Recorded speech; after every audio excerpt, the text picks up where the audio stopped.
Hi everyone, the next skill that I'll be teaching you will also be using the nunchucks. This is a more advanced level skill, so I encourage you to give it a try. I'm going to break it down, but I'm also going to make it more complicated as you go. So you can start easy, you can work your way up to the most complicated black belt version of it. Now to start, you could start with one hand as always, but remember that you'll eventually be using both hands while you do this skill. We're gonna start with the nunchuck in one hand. You can pick whichever hand you're comfortable with, and I want you to start with it over your shoulder. So I have my right hand over my right shoulder right now. All I'm going to do is bring my right hand across to my opposite hip, my left hip, back to my same hip, my right hip, and then back up. So across, back, up, across, back, up. So I'm doing this motion. I'm going across my body like a seatbelt, cross to the other hip, and then back up over my shoulder where I started. So if you get comfortable doing that with one hand, I want you to go ahead and start doing it with the other hand. So now I have my left hand over my shoulder. I'm going across to my right hip, back to my left hip, and up. Cross, back, up.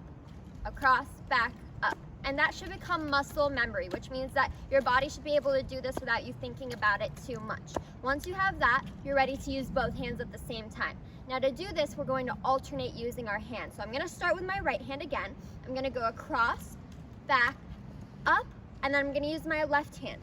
Across, back, up. Right hand, across, back, up. Left hand, across, back, up. And I can speed this up so that it's pretty smooth without any hesitations in between my strikes. So you could see that going. It's very easy to do. It looks really cool. And then there's the next level of it.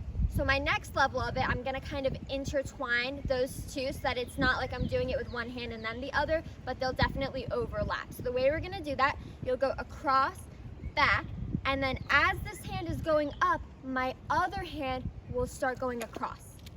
Back, up, across, back, up, across.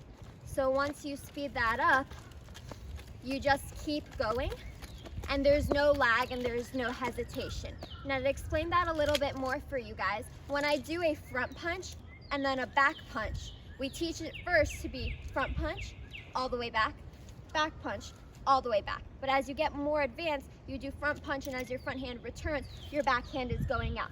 That's a similar motion when I'm doing this. As one hand is going back up, the other hand is already going back out.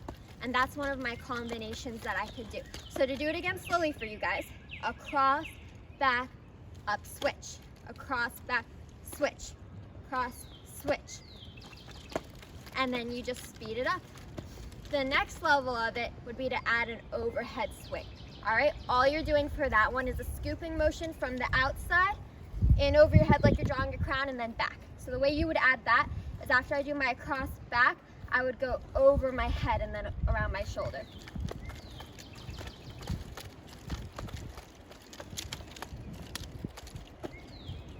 Thanks guys.